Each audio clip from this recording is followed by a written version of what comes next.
손 좀 잠깐 잡아도 됩니까? 지금 이러시면 안 됩니다. 사람들 보잖아요. 아니요, 이 손 제가 놓치면 안 됩니다. 구독과 좋아요, 그리고 따뜻한 댓글 부탁드립니다. 여러분의 작은 관심이 더 좋은 영상을 만드는 큰 힘이 됩니다. 그곳은 한국 서울의 큰 병원 대기실이었다. 환자와 보호자가 숨을 죽였다. 호명 방송이 뚝뚝 끊겨 나왔다. 원목과 유리창 너머로 종이가 오갔다. 바닥은 소독약 냄새로 번들거렸다. 그녀는 의자 끝에 앉아 있었다. 손을 무릎 아래로 숨긴 채였다. 비닐 장갑 자국이 손등에 남아 있었다. 손가락 마디는 굵게 부풀었다. 살갗은 갈라져 하얗게 일어났다.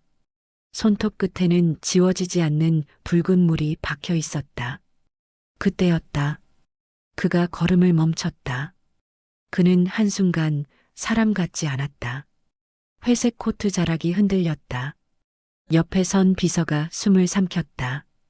뒤편의 변호사가 서류를 가슴에 붙들었다. 그는 그녀의 손을 잡았다. 잡았다는 말로는 부족했다. 마치 떨어지는 사람을 붙잡듯 손목까지 감쌌다. 그녀가 손을 빼려 하자 힘이 더 들어갔다. 순간 그녀의 손바닥이 드러났다. 굳은 살 아래로 오래된 흉터가 갈라져 있었다. 불에 데인 자국처럼 매끈하지 않았다. 그의 눈동자가 흔들렸다. 입술이 열렸는데 말이 나오지 않았다. 그는 고개를 숙였다. 그녀의 손등에 이마가 닿았다. 그리고 울고 말았다. 어른의 울음은 조용할 줄 알았는데 아니었다. 숨이 걸렸다. 목에서 짐승 같은 떨림이 새어나왔다. 대기실의 시선이 그들에게 꽂혔다. 그녀는 가장 먼저 주변을 봤다. 사람들 눈이 무서웠기 때문이죠. 그 눈은 늘 그녀를 쫓아다녔다. 시장에서도, 버스에서도, 병원에서도. 그녀는 입술을 깨물었다. 핏물이 살짝 배어 나왔다. 그러나 그가 손을 놓지 않았다. 도대체 왜 이러십니까? 그녀는 낮게 말했다. 딱 그 한마디가 전부였다. 하지만 그 한마디에 수십 년이 들어 있었다. 장면은 잠시 뒤로 물러난다. 같은 날 병원 건물 밖이었다. 그녀는 서둘러 걸었다. 발목까지 올라오는 바람이 치마를 때렸다. 스카프를 동여맸다. 주머니에 손을 넣지 못했다. 손끝이 쪼개지는 통증이 올라왔기 때문이다. 그녀의 가방은 낡았다. 지퍼는 한쪽이 씹혀 있었다. 그 안에는 약봉지와 영수증 뭉치가 섞여 있었다. 그리고 봉투 하나가 깊숙이 눌려 있었다. 병원 도장이 찍힌 봉투였다. 그녀는 그 봉투를 만졌다. 확인하려는 손길이 아니라 붙들려는 손길이었다. 마치 누군가 빼앗아 갈까봐. 원무과 앞에서 그녀는 잠깐 멈췄다. 유리창 너머 직원의 목소리가 들렸다. 보증인 서류가 필요합니다. 오늘 안 되면 절차가 어렵습니다. 그 말에 그녀의 어깨가 내려앉았다. 그녀는 두 번이나 고개를 숙였다. 무릎이 아니라 마음이 꺾였다. 그녀는 서류를 꺼냈다. 종이는 손에 달라붙었다. 땀이 아니었다. 갈라진 살에 잉크가 스며든 탓이었다. 이거로 안 됩니까? 그녀가 조심스럽게 내밀었다. 직원은 서류를 들여다봤다. 그리고 표정이 굳었다. 이건 확인이 필요해요. 그 순간 보안 요원이 다가왔다. 사무적인 걸음이었다. 직원은 낮게 말했다. 서류가 좀 이상합니다. 확인만 하고 돌려드릴게요. 그녀는 서류를 놓지 않았다. 그게 그녀의 마지막 끈이었다. 손끝이 하얗게 질렸다. 보안 요원의 손이 그녀의 가방끈을 잡았다. 가방이 흔들렸다. 안에서 작은 금속 소리가 났다. 그녀는 반사적으로 가방을 안았다. 그때 그가 나타났다. 사람들은 그를 알아보지 못했다. 그는 스스로를 숨기는데 익숙한 사람이었다. 그러나 병원 직원들은 달랐다. 멀리서 누군가 고개를 숙였다. 이사장님. 비서가 바짝 붙었다. 변호사가 낮게 귀띔했다. 처리할까요? 그는 대답하지 않았다. 그의 시선이 그녀의 손으로 박혔다. 서류를 붙든 그 손이었다.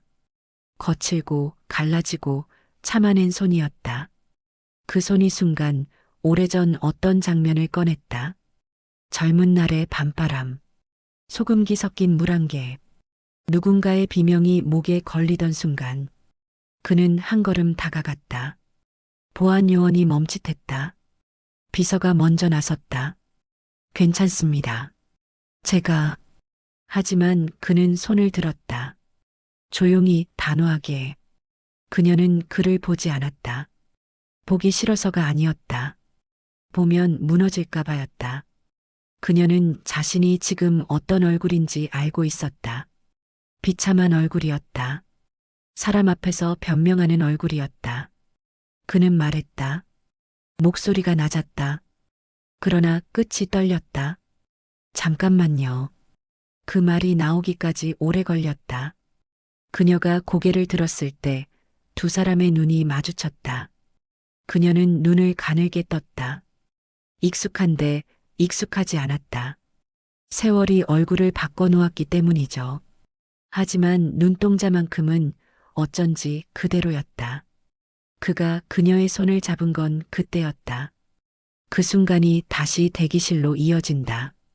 그는 그녀의 손바닥 흉터를 보았다. 그 흉터의 모양이 자신의 기억 속 무언가와 정확히 맞아떨어졌다. 그는 더 이상 버티지 못했다. 체면도 이름도 자리도 그 손 앞에서는 아무것도 아니었다. 그녀는 작게 떨었다. 추위 때문만은 아니었다. 사람들의 시선이 칼날처럼 느껴졌기 때문이다.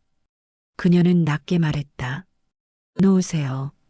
하지만 그는 더 꽉 잡았다. 그의 손바닥이 그녀의 굳은 살을 눌렀다. 그리고 밤새도록 울게 될 그 울음의 첫 줄기가 떨어졌다. 대기실 바닥에 보이지 않는 눈물이 스며들기 시작했다. 그가 왜 우는지 그녀는 아직 몰랐다. 다만 직감했다. 이 손을 잡은 사람은 오늘 밤 무언가를 끝까지 보게 될 거라는 것을 말이다. 어머니, 오늘까지 맞죠? 병실 전화기 너머로 목소리가 작게 떨렸다. 그래, 오늘까지란다. 그녀는 대답을 짧게 끊었다. 길게 하면 그 사이로 한숨이 새어나갈까봐. 전화는 끊겼는데도 손은 계속 수화기를 쥐고 있었다. 손바닥이 뜨거웠다. 수화기에서 뜨거운 게 아니라 손 안에 들어찬 어떤 것이 뜨거웠다. 그 뜨거움이 손가락 마디를 타고 올라와 어깨를 눌렀다. 그녀는 새벽부터 일어났다. 집이라고 해봐야 작은 방 하나, 싱크대 하나. 겨울이 들어앉은 방이었다. 창문 틈으로 바람이 들어와 이불 끝을 건드렸다. 그녀는 발을 바닥에 내리자마자 먼저 손을 물에 담갔다. 물은 차가웠다. 차가운 물이 손을 씻어주는 게 아니라 손을 깨우는 것 같았다. 갈라진 틈으로 물이 스며들 때마다 따끔했다. 그 따끔함이 그녀에게 말했다. 오늘도 어제랑 똑같이 버텨야 한다고. 그녀는 반찬통을 닫고 채소를 썰고 국물을 끓였다. 김이 올라오면 얼굴이 따뜻해졌다가 바로 식었다. 손은 계속 뜨거운 물과 찬 공기를 오갔다. 뜨거운 물에 담그면 덜 아픈 듯 하다가 찬 공기를 만나면 다시 갈라졌다. 그 손이 늘 그랬다. 조금 나아지는 것 같다가 다시 벌어지고, 조금 버티는 것 같다가 다시 무너지고. 시장으로 나가는 길, 그녀는 주머니 속 동전을 몇 번이나 세었다. 동전들이 서로 부딪히며 얇은 소리를 냈다. 그 소리가 부끄러워서 손을 더 깊이 넣었다. 손가락이 동전에 닿자 차갑게 붙었다. 그녀는 잠깐 멈춰섰다. 동전의 차가움이 아니라 그 무게가 차가웠다. 시장은 늘 그랬다. 사람이 많고 말이 많고 냄새가 많았다. 김치통 뚜껑이 열릴 때 나는 쉰 냄새, 생선 비린내, 튀김 기름 냄새. 그 사이에서 그녀의 반찬은 작았다. 하지만 그녀의 손은 그 작은 반찬을 놓치지 않게 붙잡고 있었다. 오늘은 좀 나아? 옆자리 상인이 묻자 그녀는 웃는 얼굴을 만들었다. 뭐 살지.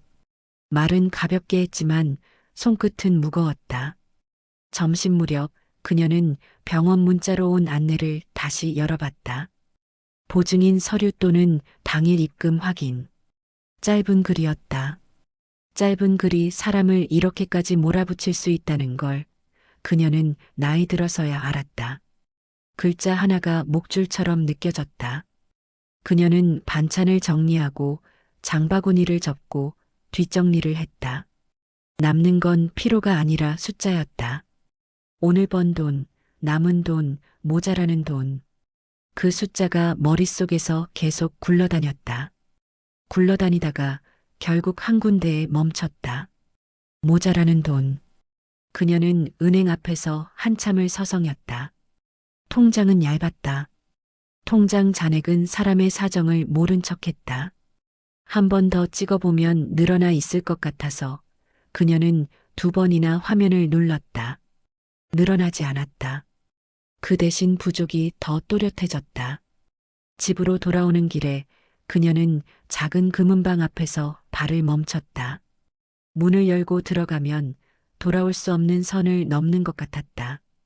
그녀는 그 앞에서 손목을 만졌다. 옷소매 안쪽, 낡은 목걸이가 손끝에 걸렸다. 손가락이 목걸이 고리를 더듬자 차가운 금속이 느껴졌다. 그 목걸이는 늘 거기 있었다. 누가 준 것도 아니고 자랑할 것도 아닌데도 그녀는 땀이 아니라 습관처럼 그걸 만졌다. 마치 그 속에 뭔가가 들어 있어서 떨어뜨리면 안 될 것처럼. 그녀는 결국 문을 열지 못하고 돌아섰다. 돈이 아니라 마음이 먼저 못 들어갔다. 그런데도 발은 병원 쪽으로 향했다. 발이 가면 마음은 따라가게 되어 있었다. 병원 앞에서 그녀는 잠시 숨을 골랐다. 문을 열면 차가운 공기가 얼굴을 쳤다. 병원은 늘 밝았다. 밝아서 더 잔인했다. 숨길 곳이 없으니까. 그녀는 원무가 쪽으로 걸었다. 걸으면서 가방을 꼭 안았다. 가방 안쪽에서 봉투의 모서리가 손바닥을 찔렀다. 병원 도장이 찍힌 봉투였다. 그 봉투는 무겁지 않았다. 종이 몇 장일 뿐이었다. 그런데 그 종이가 그녀의 허리를 구부리게 했다. 그녀는 봉투를 꺼내지 않았다. 꺼내면 결론이 나버릴까봐. 결론이 나면 선택이 필요하니까. 선택은 언제나 사람을 약하게 만들었다. 원목과 유리창이 가까워졌다. 그녀는 잠깐 멈추고 손을 내려다봤다. 갈라진 손등, 굳은 마디, 지워지지 않는 흔적. 그 손이 오늘은 유독 더 거칠어 보였다. 사람을 만지는 손이 아니라 뭔가를 견디는 손이었다. 그녀는 가방 속 서류를 꺼냈다. 서류 맨 위에 보증인 칸이 비어 있었다. 그 빈 칸이 그녀를 노려보는 것 같았다. 그녀는 펜을 꺼냈다. 펜 끝이 종이 위에서 잠깐 흔들렸다. 바로 그때 그녀의 손끝이 목걸이 고리에 다시 닿았다. 차가운 금속이 살을 스쳤다. 그 차가움이 그녀에게 속삭였다. 오늘은 방법을 가릴 때가 아니지 않니? 그녀는 펜을 더 세게 쥐었다. 손가락 마디가 하얗게 질렸다. 그리고 종이를 한 번 더 당겨 정리했다. 마치 고쳤을 자리가 있다는 듯이 그녀는 유리창 앞으로 한 걸음 나아갔다. 그 한 걸음이 다음 장면의 수모로 이어질 줄도 모르고 원목과 유리창은 늘 깨끗했습니다. 깨끗해서 더 잔인했죠. 사람의 사정이 비치지 않으니까요. 그녀는 창구 앞에 섰습니다. 줄 끝이 아니라 벼랑 끝 같은 자리였습니다. 손에 쥔 서류가 축축했습니다. 땀 때문이 아니었습니다. 갈라진 살 틈으로 묻어나온 피가 종이를 눅눅하게 만들었던 것입니다. 직원은 모니터를 보다가 서류를 보다가 다시 모니터를 봤습니다. 눈썹이 미세하게 올라갔습니다. 그 작은 움직임 하나에 그녀의 심장이 쿵 내려앉았습니다. 보증인 서명은요? 없습니다. 그럼 오늘 입금 확인이 필요해요. 말은 차분했습니다. 차분한 말이 사람을 더 깊이 찔렀습니다. 그녀는 고개를 한 번 숙였습니다. 그리고 다시 한 번 더 숙였습니다. 머리가 아니라 마음이 먼저 접히는 느낌이었지요. 그녀는 봉투를 꺼냈습니다. 병원 도장이 찍힌 봉투였습니다. 손끝이 봉투 모서리에 찔렸습니다. 따끔함이 올라왔는데도 얼굴은 굳게 붙잡았습니다. 여기서 무너지면 그 다음은 없을 것 같았기 때문입니다. 이거 확인해 주시면 안 됩니까? 확인해 볼게요. 직원은 봉투를 받아들었습니다. 봉투가 유리창 아래로 사라지는 순간 그녀는 숨을 참았습니다. 마치 아이를 빼앗기는 사람처럼요. 그 봉투 안에 있는 건 종이 몇 장이었지만 그녀에게는 오늘의 목숨줄이었습니다. 잠시 후 직원의 목소리가 달라졌습니다. 낮아졌고 딱딱해졌습니다. 이 서류 어디서 받으셨어요? 그냥 안내대로 준비했습니다. 확인이 필요해요. 잠깐만요. 직원은 옆을 향해 고개를 돌렸습니다. 손가락이 책상 아래 버튼을 한 번 눌렀습니다. 그 작은 딸깍이 복도의 공기를 바꿔놓았습니다. 보안 요원이 다가왔습니다. 발소리가 빠르지 않았습니다. 빠르지 않은데 그녀의 등에 식은땀이 흘렀습니다. 그녀는 그 발소리가 무엇인지 알고 있었기 때문이죠. 확인이라는 말 뒤에 숨어있는 의심의 걸음이었습니다. 무슨 일이세요? 서류 확인만 좀 하겠습니다. 확인만요. 확인만. 그 말이 제일 무서웠습니다. 확인이라는 단어는 사람을 죄인처럼 만들어 놓고 시작하니까요. 보안 요원은 손을 내밀었습니다. 그녀는 본능적으로 서류를 끌어안았습니다. 그 순간 손바닥의 흉터가 다시 아렸습니다. 흉터가 아픈 게 아니라 그 흉터가 기억하는 무언가가 아픈 듯 했습니다. 왜 이러십니까? 그냥 확인만. 이거 없으면 안 됩니다. 그녀의 목소리는 작았습니다. 작아서 더 절박했습니다. 복도 끝에서 누군가 기침을 했습니다. 대기실 쪽에서 의자 끄는 소리가 났습니다. 사람들이 고개를 돌리기 시작했습니다. 시선이 모이면 사람은 더 초라해집니다. 그녀는 그걸 너무 많이 겪어왔습니다. 보안 요원이 가방끈을 잡았습니다. 가방이 흔들리며 안에서 영수증 뭉치가 우수수 떨어졌습니다. 병원비 영수증, 약국 영수증, 버스 영수증. 종이들이 바닥에서 바람을 타고 미끄러졌습니다. 그 종이들은 누가 봐도 가난이었습니다. 그녀는 허리를 숙여 주우려 했습니다. 그런데 손이 말을 듣지 않았습니다. 손가락이 뻣뻣했고 마디가 저려왔습니다. 그녀는 종이 하나를 집으려다 놓쳤습니다. 놓친 종이가 더 멀리 굴러갔습니다. 그 종이를 쫓아가는 자신의 모습이 너무 비참해서 잠깐 멈췄습니다. 그때 누군가 휴대폰을 들었습니다. 조용히 아주 자연스럽게. 이 세상에서 가장 자연스러운 잔인함이었죠. 사람이 넘어지면 손이 먼저 카메라로 가는 세상입니다. 할머니, 뭐예요? 훔친 거예요? 아니에요. 그럼 왜 잡혀요? 그 질문은 칼같이 꽂혔습니다. 그녀는 대답하지 못했습니다. 대답하면 눈물이 나올 것 같았기 때문입니다.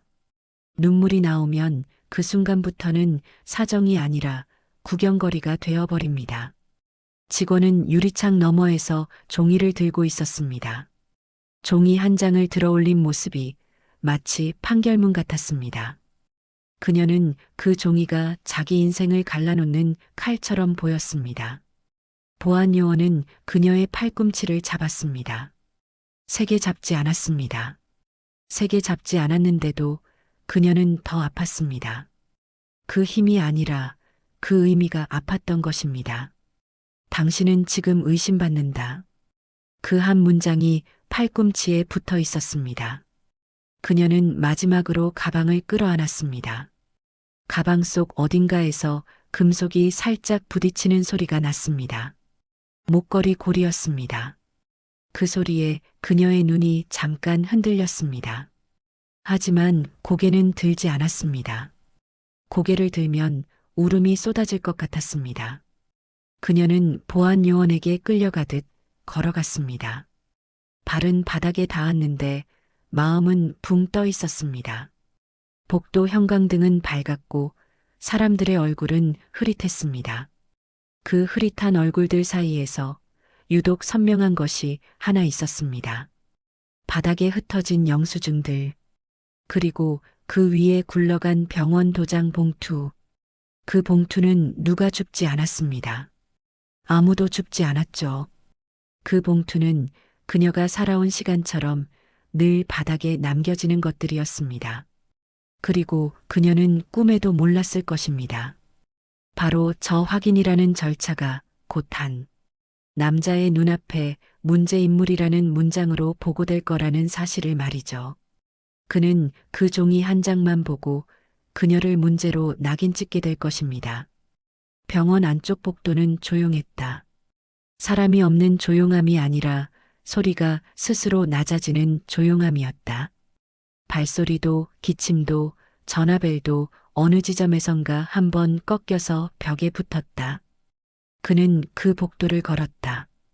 누구도 큰 소리로 부르지 않았다.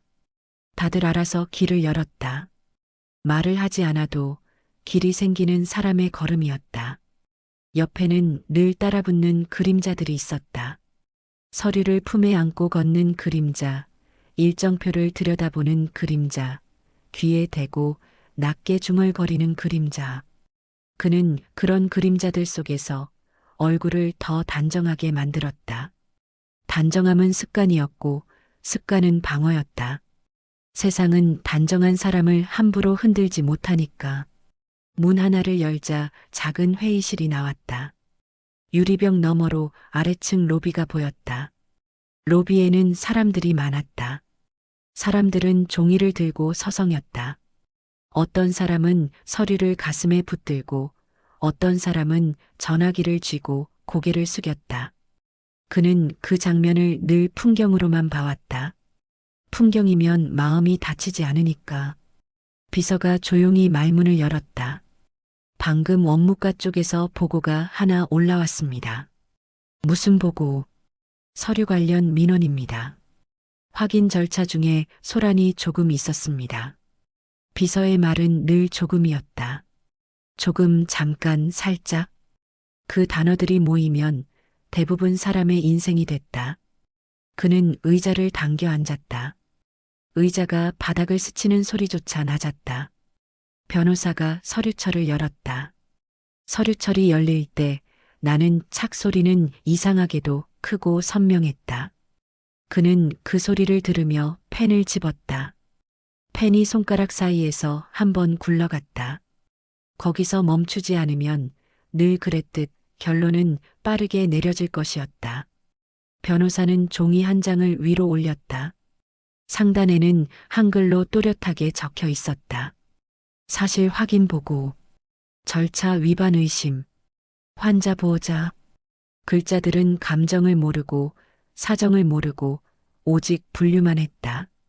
이건 단순 확인만 하면 됩니다. 변호사가 말했다. 그리고 혹시라도 영상이 퍼지면 병원 이미지에 좋지 않습니다. 비서가 덧붙였다. 그는 고개를 끄덕이려다가 멈췄다. 영상이라는 단어가 귀에 걸렸다. 요즘은 누가 넘어져도 바닥을 먼저 보지 않는다. 카메라를 먼저 본다. 그는 그 사실을 잘 알고 있었다. 그래서 더 조용히 살았고 더 숨었다. 그는 종이를 들여다봤다. 보증인 서류 미비, 안내된 절차에 따른 확인 요청, 보호자 측 과도한 항의. 문장들은 매끄럽게 이어졌지만 이상하게 한 곳이 비어 있었다. 사람이 없었다. 그 종이 안에는 그저 대상만 있었다. 이름이 없거나 있어도 의미가 없었다. 대상이면 처리하면 된다. 그는 그 방식으로 평생을 굴려왔다. 처리 방향은요? 비서가 물었다. 그는 펜을 들었다. 펜 끝이 결제란 위에 내려앉았다. 그때였다. 종이 가장자리에서 작게 찍힌 도장이 눈에 들어왔다. 도장 자국은 어떤 냄새를 갖고 있는 것 같았다. 잉크 냄새가 아니라 결정의 냄새였다. 한번 찍히면 되돌리기 어렵다는 냄새. 펜 끝이 잠깐 떨렸다. 아주 미세하게. 그는 손가락에 힘을 줬다. 손가락은 여전히 단단했는데 마음이 어딘가에서 삐걱거렸다. CCTV 캡처도 있습니다. 변호사가 다음 장을 넘겼다. 흑백에 가까운 사진 한 장. 복도 한쪽, 원목과 유리창 앞. 누군가가 팔꿈치를 잡혔고 누군가는 고개를 숙였다. 사람들의 시선이 그들 쪽으로 모여 있었다. 그리고 사진의 구석 하필 손이 더 선명했다. 종이를 끌어안은 손, 가방끈을 움켜쥔 손, 손가락 마디가 굵고 손등이 갈라져 있었다. 그는 본능적으로 사진을 가까이 당겼다. 눈이 아니라 몸이 먼저 움직였다. 그 손은 풍경이 아니었다. 그 손은 일의 결과였다. 누군가의 날들이 눌려붙은 모양이었다. 이 사람 이름은? 그가 물었다. 목소리는 낮았지만 비서가 고개를 들었다. 비서는 그 낮은 목소리에서 관심을 들었기 때문이다. 원무가 기록상으로는 보호자입니다. 보호자. 그는 그 단어를 입안에서 굴렸다. 보호자라는 단어는 늘 이상했다. 보호해야 할 사람이 보호자를 보호해야 하는 날들이 세상엔 많았다. 그는 그걸 알고 있었다. 알고 있는데도 늘 모른 척했다. 지금 어디에 있지? 그가 다시 물었다. 변호사가 조심스럽게 말했다. 확인 절차 중이라고 합니다. 큰 문제는 아닐 겁니다. 서류만 정리하면. 서류만. 그는 그 말을 되뇌었다. 서류만 정리하면 된다. 사람은 정리하지 않아도 된다는 말처럼 들려서 혀끝이 씁쓸했다. 그는 펜을 내려놓았다. 탁 소리가 났다. 회의실 공기가 한번 흔들렸다. 비서가 눈치를 봤다. 변호사는 말을 삼켰다. 그는 종이를 다시 한 장 덮었다. 손이 스스로 덮었다. 마치 더 보고 싶지 않은 듯이. 그는 자리에서 일어났다. 유리병 너머 로비가 다시 보였다. 아래에는 아직도 사람들이 서류를 들고 있었다. 그는 그 사람들 속에서 방금 본 손을 찾으려 했다. 당연히 찾을 수 없었다. 하지만 손의 감각만은 눈에서 지워지지 않았다. 복도를 다시 걸었다. 하얀 벽, 하얀 천장, 하얀 형광등. 모든 게 깨끗했다. 그 깨끗함이 사람의 더러움을 가려주지 않는다는 걸 그는 갑자기 또렷하게 느꼈다. 엘리베이터 안에서 그는 거울을 봤다. 거울 속 얼굴은 단정했다. 단정한 얼굴이 방금 본 손 앞에서 어쩐지 부끄러워 보였다.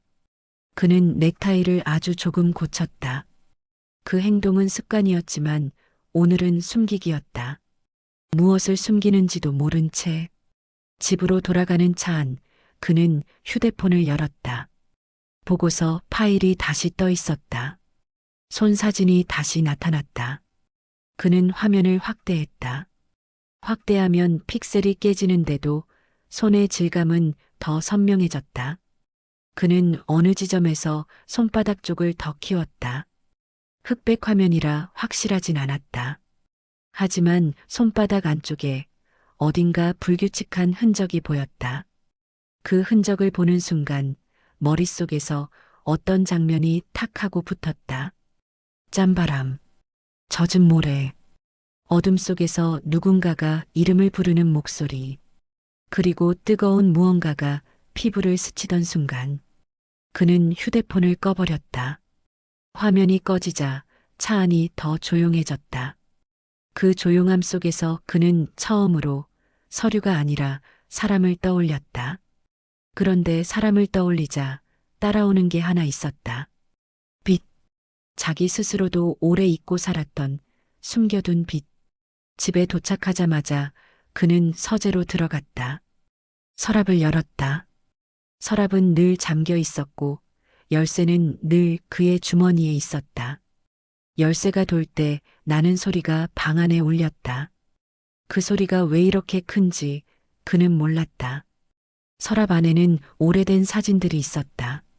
사진은 여러 장인데 이상하게 늘 같은 장면으로 끝났다.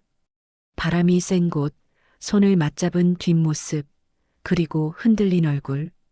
그는 사진 한 장을 꺼내 먼지를 털었다. 먼지가 손끝에 붙었다. 그는 순간 방금 그 손을 떠올렸다. 먼지보다 더 오래 붙어 있는 삶의 흔적. 그는 사진을 한참 보았다. 그리고 아주 낮게 말했다. 누구에게 하는 말인지도 모르게. 왜 지금? 대답은 당연히 없었다. 대신 휴대폰이 다시 진동했다. 비서의 메시지였다. 한글로 짧게 적혀 있었다. 확인 절차 진행 중. 요청하시면 즉시 조치 가능. 그는 화면을 오래 바라보다가 답장을 쓰지 못했다. 조치. 그 단어는 늘 쉬웠는데 오늘은 손가락이 움직이지 않았다. 그는 결국 짧게 입력했다. 내가 직접 보겠다. 전송 버튼을 누르는 순간 심장이 한 번 늦게 뛰었다. 마치 자신이 금지된 문을 열어버린 것처럼. 그리고 그는 알지 못했다. 내일이 아니라 오늘 밤. 그가 직접 보게 될 것은 확인 절차가 아니라 자신이 평생 외면해온 한 사람의 손이라는 것을. 확인 절차 대기 구역은 이상하게도 따뜻했다. 난방이 잘 돼서가 아니라 사람들의 숨이 모여서였다. 하지만 그 따뜻함은 위로가 아니었다. 몸이 따뜻하면 마음이 더 차가워지는 날이 있었다. 그녀는 플라스틱 의자에 앉아 있었다. 등받이는 얇았고 팔걸이는 차가웠다. 그 차가움이 손끝까지 올라왔다. 그녀는 손을 가방 안으로 넣었다. 손을 숨기려는 게 아니라 손이 보이면 마음이 먼저 무너질까 봐였다. 복도 끝에서 발소리가 다가왔다. 빠르지 않았는데 주변 공기가 달라졌다. 사람들이 먼저 몸을 정리했다. 말이 줄었다. 휴대폰 화면이 꺼졌다. 그녀는 고개를 들지 않았다. 들면 그 공기에 휩쓸릴 것 같았다. 비서가 앞장섰다. 정돈된 정장, 정돈된 목소리. 윤정일 씨 맞으시죠? 그녀는 대답 대신 눈만 살짝 들었다. 자기 이름이 여기서 불릴 때마다 목덜미가 서늘해졌다. 이름은 원래 사람을 세우는 건데 병원에서는 사람을 대상으로 눕히는 것 같았다. 잠깐 확인 좀 하겠습니다. 비서는 서류를 펼쳤다.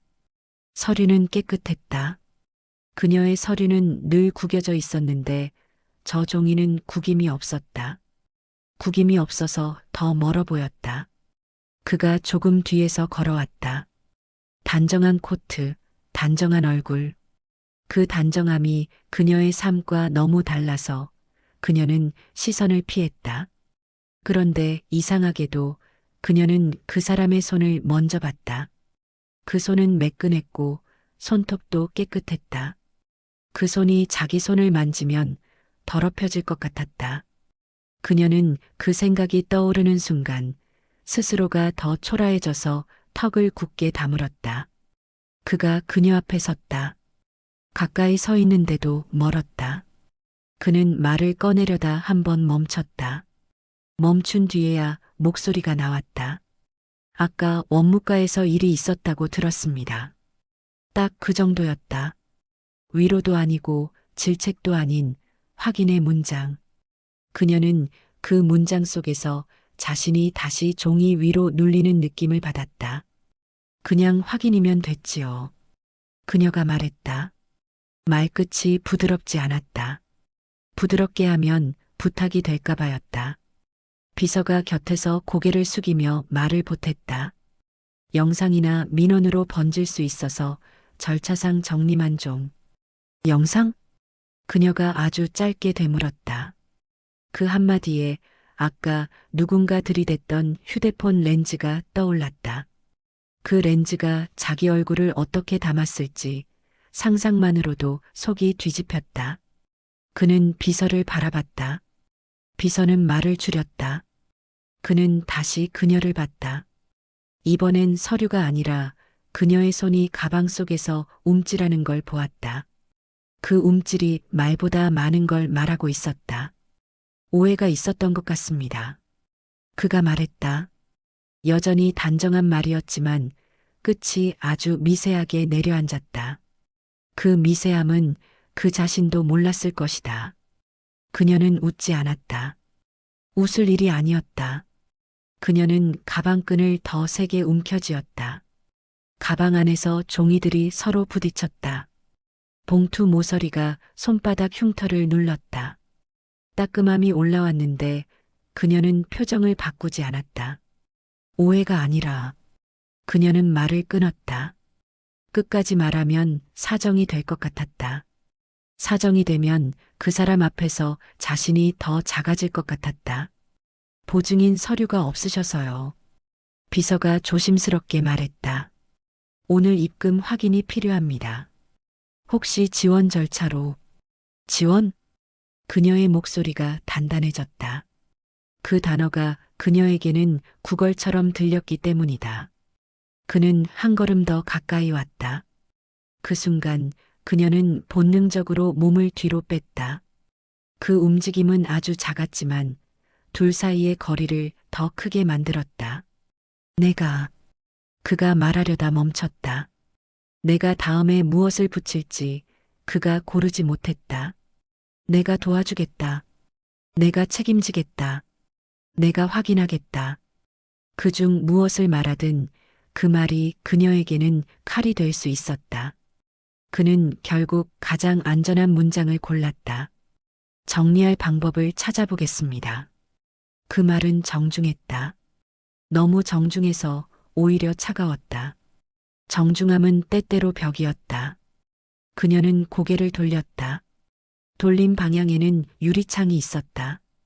유리창에는 자신의 얼굴이 흐릿하게 비쳤다.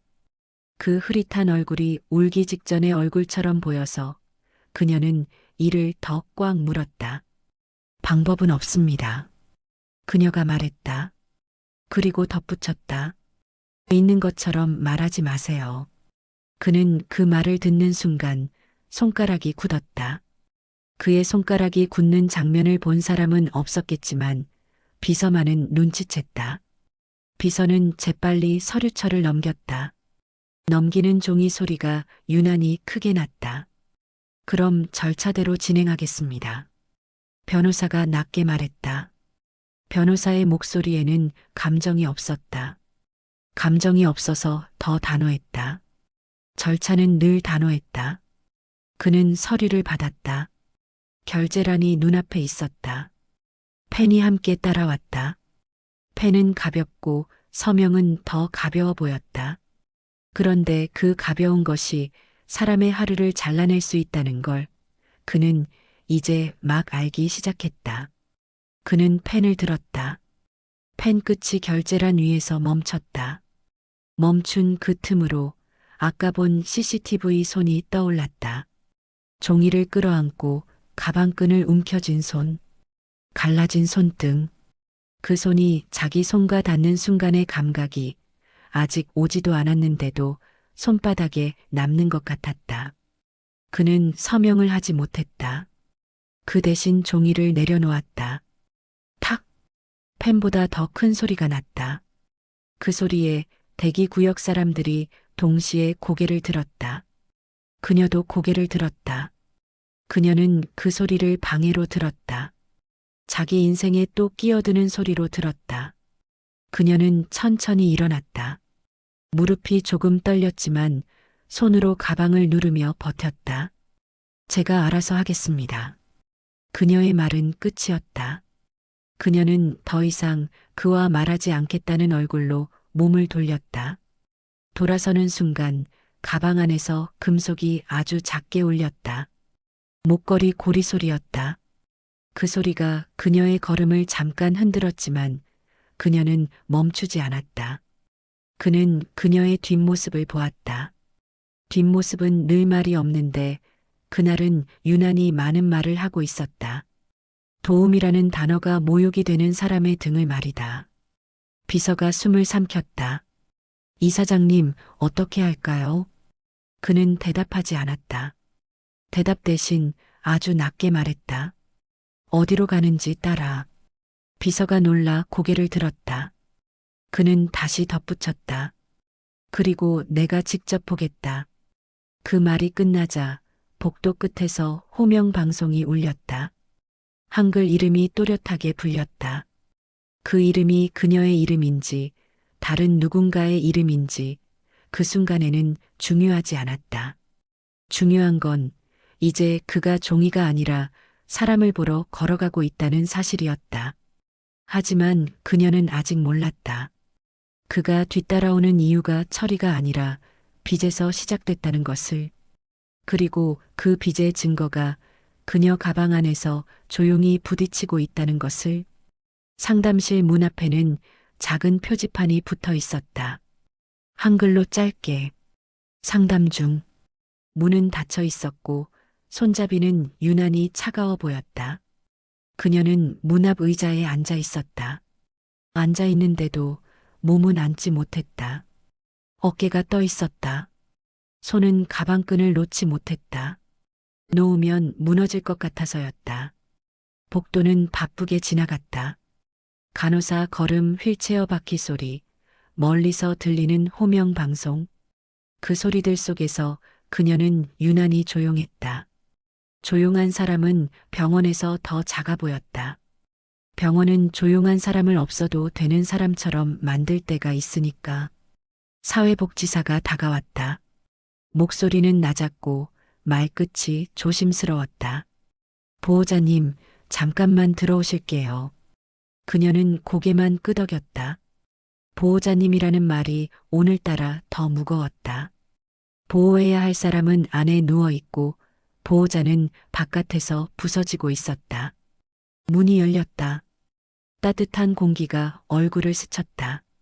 따뜻한데도 그녀는 긴장했다. 따뜻함이 사람을 안심시키지 못하는 날이 있었다. 상담실은 작았다.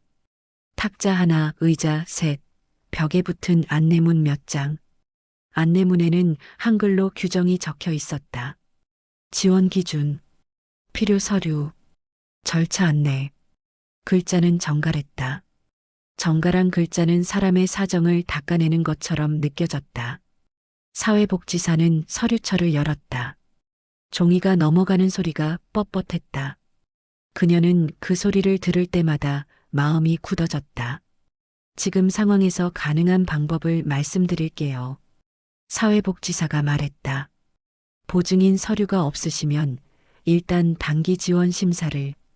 그녀는 말을 끝까지 듣지 않았다. 귀가 아니라 자존심이 먼저 다쳤다. 지원은 됐습니다. 그녀가 말했다. 짧았다. 짧아서 더 단단했다. 사회복지사는 한 번 숨을 고르고 목소리를 더 낮췄다. 그 낮춤은 배려였을 것이다.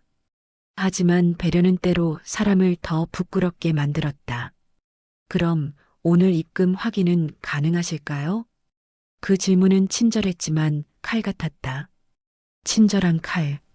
그녀는 대답하지 않았다. 대답이 없는 사이 그녀의 손이 가방 속에서 봉투를 더듬었다. 병원 도장이 찍힌 봉투. 봉투의 모서리가 손바닥 흉터를 눌렀다. 그 눌림은 오래된 기억을 누르는 것과 비슷했다. 누르면 아프고 안 누르면 더 아픈. 사회복지사가 말했다. 원무과 쪽에서 절차 위반 의심으로 보고가 올라가서요. 의심. 그녀가 그 단어를 한 번 되뇌었다.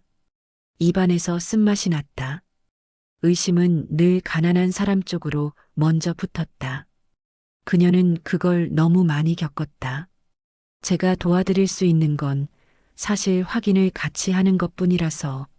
사회복지사는 그 말을 하면서도 미안해했다. 미안해하는 얼굴은 진짜였는데 진짜 미안함이 절차를 바꾸진 못했다. 그녀는 무릎 위에서 손을 펼쳤다. 손바닥이 드러났다. 흉터가 조용히 누워 있었다. 그 흉터는 말이 없었다. 말이 없는데도 사연은 길었다. 그녀는 손바닥을 다시 오므렸다. 그리고 아주 낮게 말했다. 살고 싶었습니다. 말은 작았다. 그 작은 말이 방안을 더 크게 만들었다. 탁자, 의자, 안내문, 서류철. 모든 것이 한 발씩 뒤로 물러난 것처럼 느껴졌다. 사회복지사는 펜을 멈췄다. 펜 끝이 종이 위에서 멈추면 방은 잠깐 사람을 바라보는 시간이 생긴다. 누가? 사회복지사가 조심스럽게 묻다 말았다. 누가 다음에 붙일 단어가 위험하다는 걸 알고 있었다. 누가 아프냐, 누가 다쳤냐, 누가 잘못했냐. 그 질문들은 다 옳은데 오늘은 다 아픈 질문이었다. 그녀는 고개를 들지 않았다. 고개를 들면 눈이 젖을 것 같았기 때문이었다. 그녀는 눈이 젖는 순간 자신이 끝났다고 생각했다. 끝나면 안에 누운 사람도 끝날 것 같아서였다. 그때 문 바깥에서 발소리가 멎었다. 바로 문 앞에서 멎는 발소리. 복도에서 흔히 듣는 소리가 아니었다. 누군가가 지나가다 멈춘 게 아니라 들어갈 마음으로 멈춘 소리였다. 문 손잡이가 아주 미세하게 움직였다. 열리진 않았다. 그러나 누군가가 바깥에서 숨을 고르는 기척이 있었다. 사회복지사는 잠깐 문 쪽을 봤다. 그녀는 보지 않았다. 보고 싶지 않았다. 사회복지사가 서류 한 장을 앞으로 밀었다. 그럼 이 부분만 사실관계 확인으로 서명해 주실 수 있을까요? 그녀는 종이를 보지 않았다. 종이는 늘 마지막에 사람을 붙잡는다. 사람을 먼저 붙잡지 않는다. 그녀는 그 순서가 싫었다. 서명하면 뭐가 달라집니까? 그녀가 물었다. 목소리는 여전히 낮았지만 끝이 조금 갈라졌다. 갈라진 건 목소리만이 아니었다. 손끝도 함께 갈라지고 있었다. 사회복지사는 대답을 찾느라 잠깐 말을 잃었다. 바로 그 침묵이 그녀에게는 대답이었다. 달라질 게 없다는 침묵. 그녀는 가방을 무릎 위로 끌어올렸다. 가방 지퍼를 열었다. 안에서 영수증 뭉치가 보였다. 약봉지, 동전, 그리고 봉투. 그녀는 봉투를 꺼내려 했다. 그 순간이었다. 가방 안쪽에서 작은 금속이 미끄러져 나왔다. 손가락이 급히 잡으려 했지만 갈라진 살이 금속을 놓쳤다. 툭! 바닥에 떨어진 소리는 크지 않았다. 그런데도 방안 공기가 한번 꺼졌다 켜진 것처럼 느껴졌다. 금속은 바닥에서 한번 튀었다. 그리고 멈췄다. 작은 목걸이 로켓이었다. 체인이 얇게 늘어져 있었다. 로켓의 표면은 오래 만져서 반질반질했다. 그 반질함이 이상하게 슬펐다. 슬픔은 반질하지 않은데 이건 너무 반질했다. 오래 참은 물건의 얼굴처럼. 로켓이 반쯤 열리며 안에서 작은 사진의 모서리가 보였다. 사진은 낡았고 가장자리는 닳아 있었다. 글씨가 있었다. 한글이었다. 짧게, 아주 짧게. 누군가의 이름 같기도 하고 날짜 같기도 했다. 그녀는 숨을 삼켰다. 그 숨삼킴이 너무 커서 사회복지사가 손을 뻗다 멈췄다. 그녀는 몸을 앞으로 숙여 로켓을 주우려 했다. 그때 손바닥 흉터가 바닥에 닿았다. 차가운 바닥이 흉터를 핥았다. 그 느낌이 그녀를 찔렀다. 그녀는 로켓을 집어쥐었다. 너무 세게 쥐어서 손가락 마디가 하얗게 됐다. 로켓이 손 안에서 다시 딸깍하고 닫혔다. 그 순간 문 바깥의 기척이 더 선명해졌다.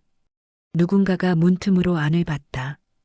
유리창이 있다면 유리창 너머에서 그는 그 작은 금속이 바닥에 떨어지는 소리를 세상에서 제일 크게 들었을지도 모른다.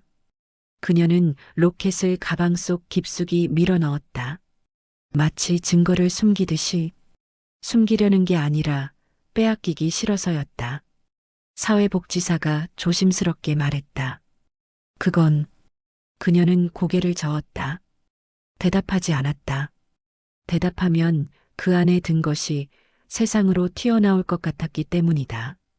세상은 튀어나온 것들을 함부로 만진다. 그녀는 그걸 알고 있었다. 저는 그녀가 다시 말했다. 이번에는 조금 더 또렷했다. 살고 싶었습니다. 그리고 덧붙였다. 그것뿐입니다. 그 말이 끝나자 상담실은 다시 절차로 돌아가려 했다. 서류가 앞으로 밀렸다. 펜이 놓였다.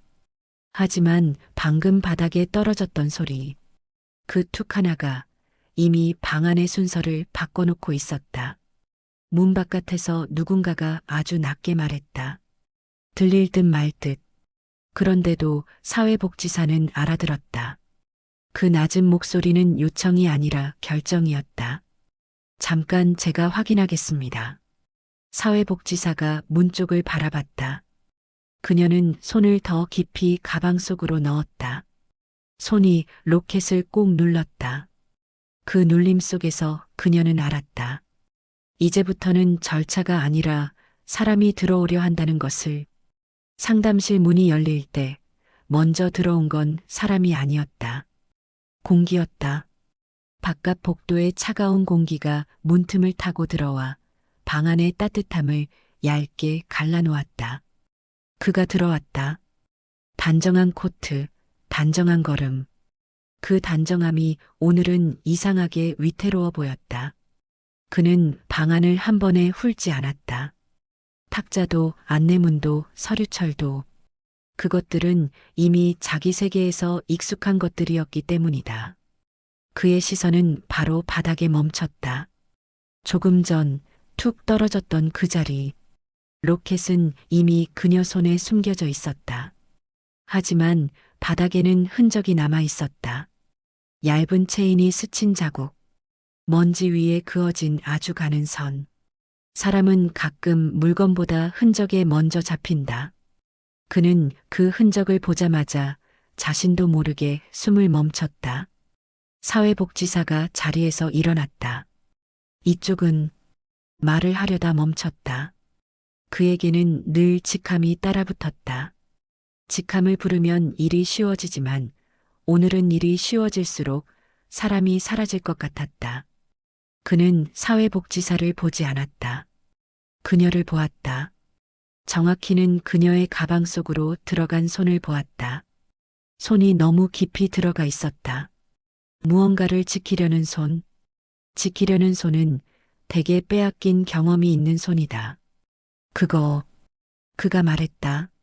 목소리가 낮았다. 낮아서 더 위험했다.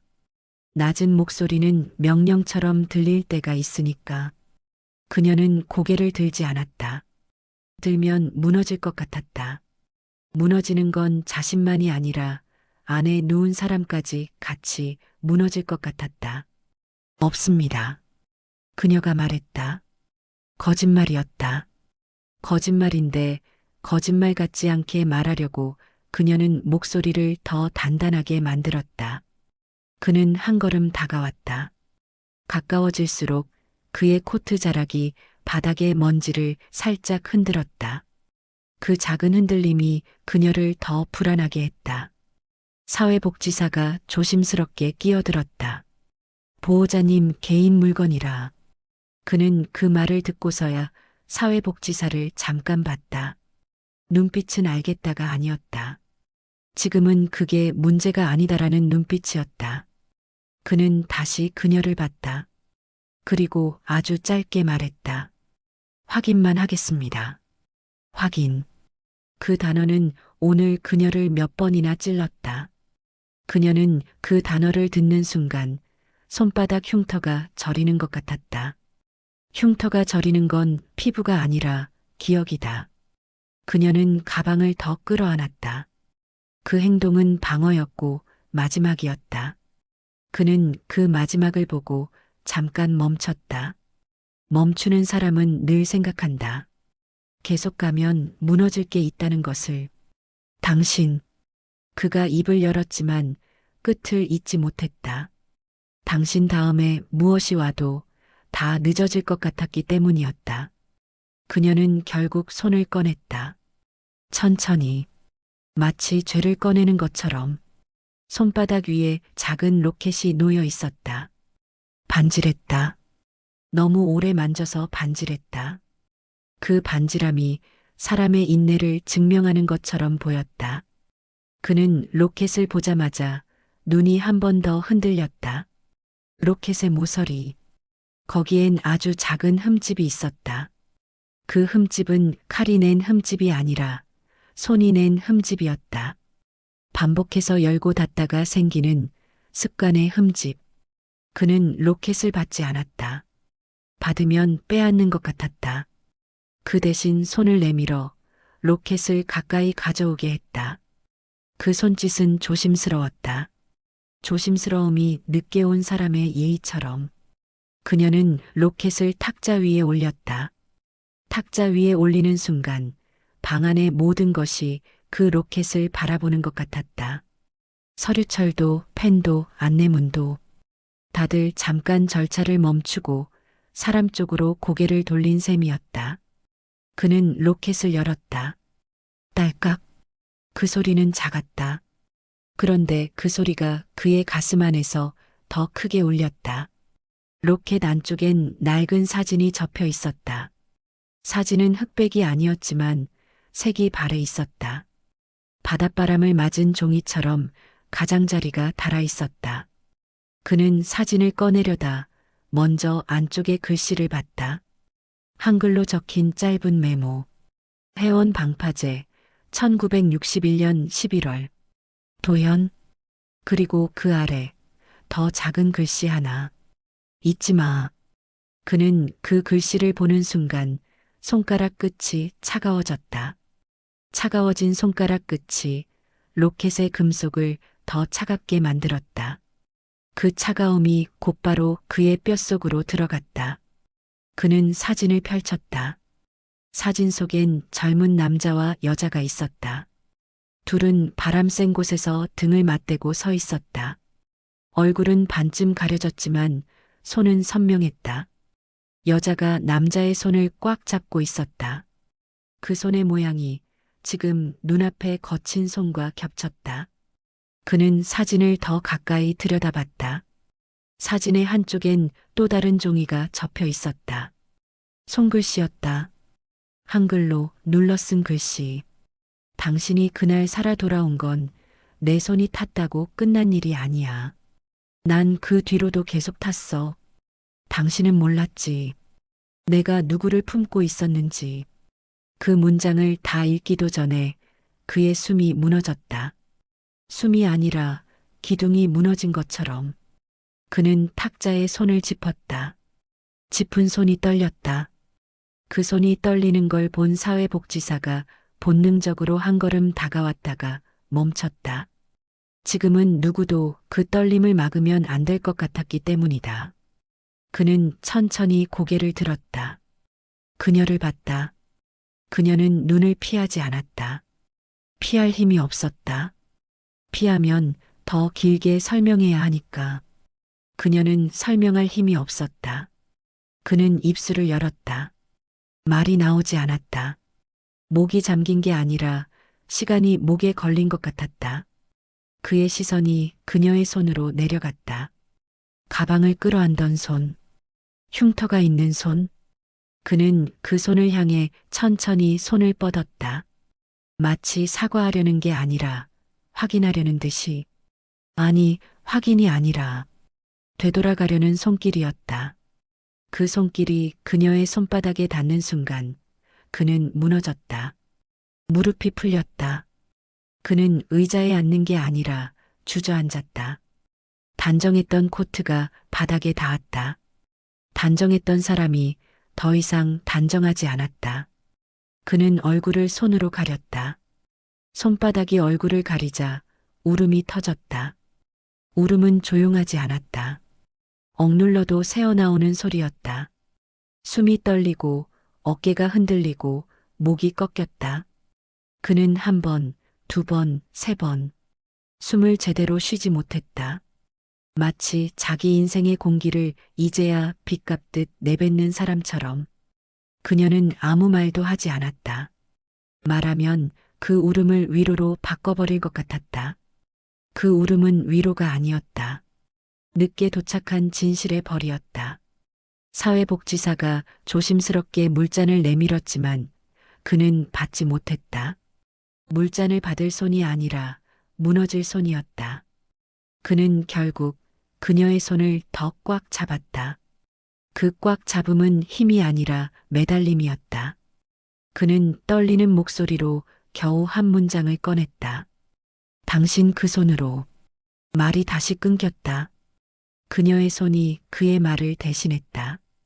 거칠고 갈라진 손이 조용히 그의 손을 받쳐줬다. 받쳐주는 손은 원래 따뜻해야 하는데 그녀의 손은 차가웠다. 차가운데도 그는 그 손을 놓지 못했다. 그는 사진을 다시 봤다. 내가 누구를 품고 있었는지. 그 문장이 그의 눈을 찔렀다. 그가 몰랐던 존재. 그가 모른 채로 살았던 책임. 그가 모른 채로 누군가의 손을 태워버린 시간. 그는 고개를 숙인 채 밤새 울 것 같은 목소리로 말했다. 오늘 밤 숨을 한 번 삼켰다. 오늘 밤 한 번만 이야기하게 해주세요. 그녀는 대답하지 않았다. 대신 아주 천천히 고개를 끄덕였다. 그 끄덕임은 용서가 아니었다. 허락이었다.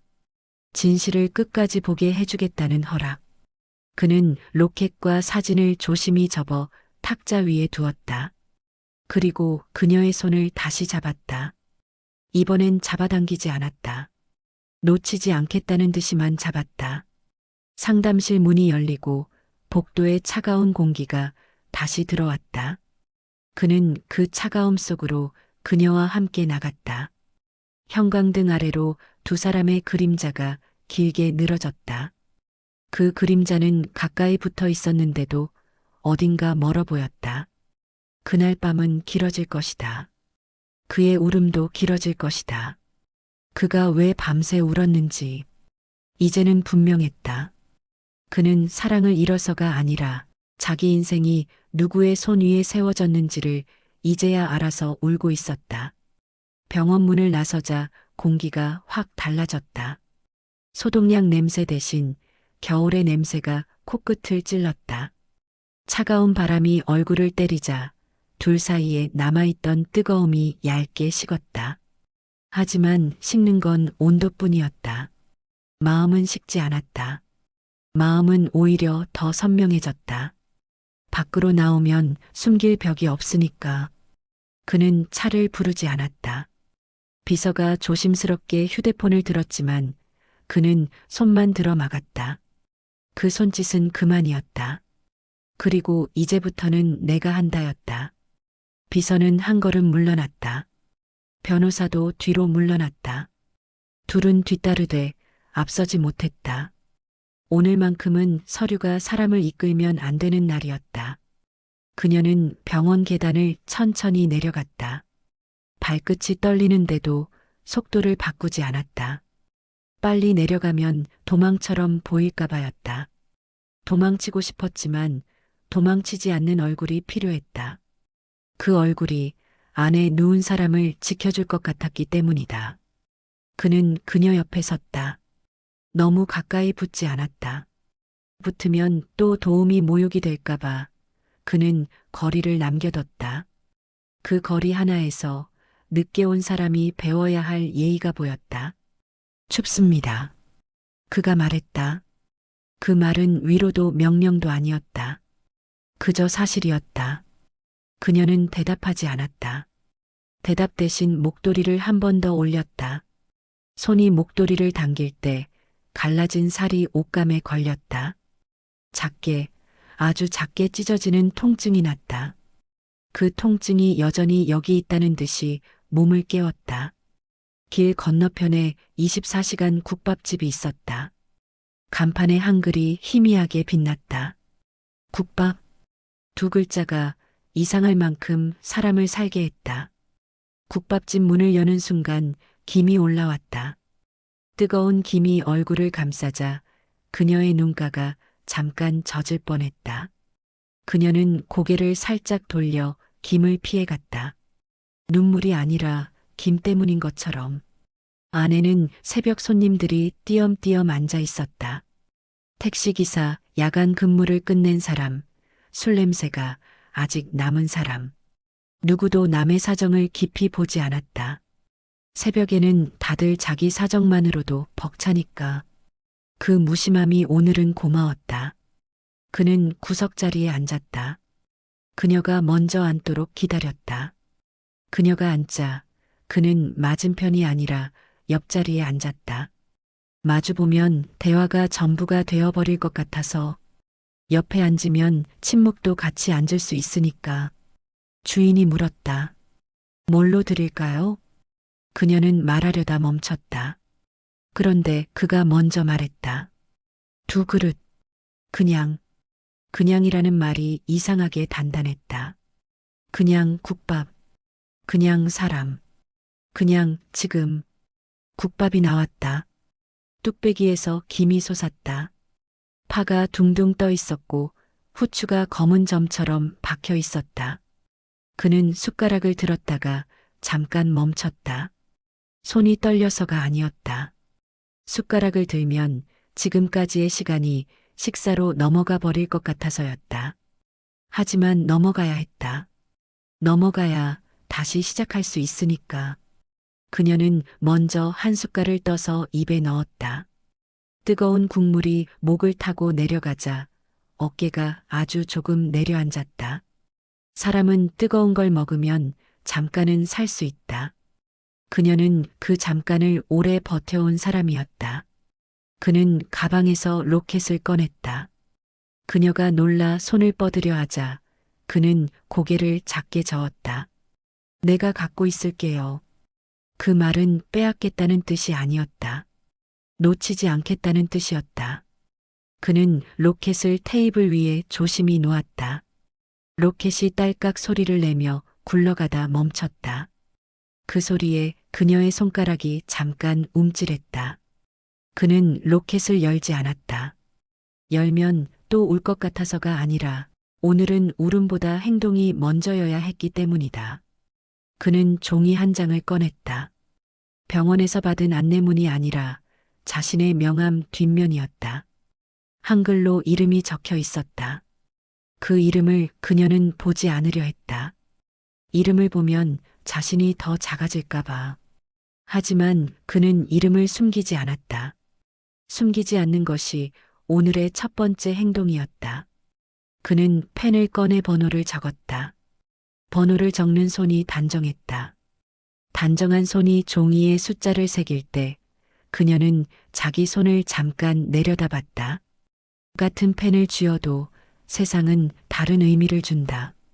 그녀는 그 차이를 원망하기보다 이제는 지쳐 있었다. 이 번호로. 그가 명함을 그녀 쪽으로 밀었다. 지금부터는 원무과 말고 나한테. 그 말은 큰 소리도 위협도 아니었는데 이상하게 방 안이 조용해졌다. 새벽 손님들은 모르는 척했지만 잠깐 숟가락 소리가 줄었다. 나한테라는 말은 누군가에게는 권력이고 누군가에게는 사달이었다. 그녀는 명함을 받지 않았다. 받는 순간 빚이 될까봐였다. 그녀는 대신 국밥 그릇을 조금 더 끌어당겼다. 국밥을 끌어당기는 손은 아직도 자기 힘으로 살겠다는 손이었다. 그는 명함을 다시 접어 그녀의 가방 옆에 조심스럽게 놓았다. 강요하지 않았다. 강요하면 또 그날의 절차처럼 된다. 그는 오늘 절차가 아니라 사람을 선택하려 했다. 그는 휴대폰을 꺼냈다. 비서에게 전화를 걸지 않았다. 병원 원무과로 바로 전화를 걸었다. 그 번호는 비서가 아니라 그가 직접 눌렀다. 지금 담당자 연결해 주십시오. 목소리는 낮았지만 망설임이 없었다. 통화가 이어지자 그는 짧게 말했다. 설명하지 않았다. 명령하지도 않았다. 그저 결정을 통보했다. 보호자 관련 확인 절차는 여기서 종료. 모든 비용과 보증은 내가 책임집니다. 서류는 지금 보내세요. 서명은 내가 하겠습니다. 말이 끝나자 그의 손이 조금 흔들렸다. 이번에는 울음이 아니라 무게 때문이었다. 그 무게를 그는 피하지 않았다. 피하면 다시 도망이 되니까. 그녀가 그 통화를 들었다. 듣고도 아무 말하지 않았다. 말하면 그게 용서처럼 들릴까봐. 그녀는 용서를 쉽게 주지 않았다. 쉽게 주면 자신이 살아온 시간이 너무 가벼워지니까. 통화가 끝나자 그는 휴대폰을 내려놓고 국밥을 한 숟갈 떴다. 그리고 입에 넣었다. 뜨거운 국물이 목을 태웠다. 그는 눈을 감았다가 떴다. 눈을 감는 순간 상담실 바닥에 주저앉았던 자신이 떠올랐다. 눈을 뜨는 순간 테이블 위 로켓이 보였다. 그 로켓이 오늘의 울음을 끝내고 내일의 책임을 시작하라고 말하는 것 같았다. 그는 그녀 쪽을 보지 않고 말했다. 보면 또 부탁이 될까봐. 그는 옆을 보고 말했다. 내일 아닙니다. 그는 말을 고쳤다. 고치는 게 중요했다. 내일로 미루면 또 도망치니까. 오늘 안에 끝내겠습니다. 다. 그 다에는 돈만 들어있지 않았다. 숨긴 이름, 숨긴 시간, 숨긴 책임이 다 들어있었다. 그녀는 숟가락을 내려놓았다. 뚝배기 옆에 작은 소리가 났다. 그 소리가 그녀가 가진 마지막 말 같았다. 그녀는 그에게 시선을 주지 않은 채 낮게 말했다. 살고 싶었습니다. 또 그 말이었다. 하지만 이번엔 다르게 들렸다. 비명이 아니라 선언이었다. 살겠다는 선언. 그리고 살게 하겠다는 그의 행동을 받아들이지 않겠다는 선언까지 섞인 말. 그는 그 말을 듣고 로켓을 손바닥에 올렸다. 올렸다가 다시 테이블에 내려놓았다. 열지 않았다. 대신 로켓 위에 손을 얹었다. 손바닥이 금속을 덮자 차가움이 손으로 들어왔다. 그 차가움이 그를 붙잡았다.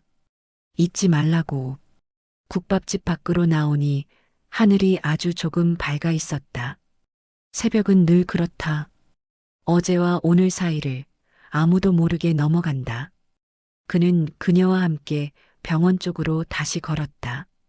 도망치지 않고 되돌아가는 걸음을 택했다. 그녀는 끝내 그의 손을 먼저 잡지 않았다. 대신 가방끈을 더 단단히 쥐었다. 그 손은 여전히 거칠었고, 여전히 갈라져 있었고, 여전히 버티는 손이었다.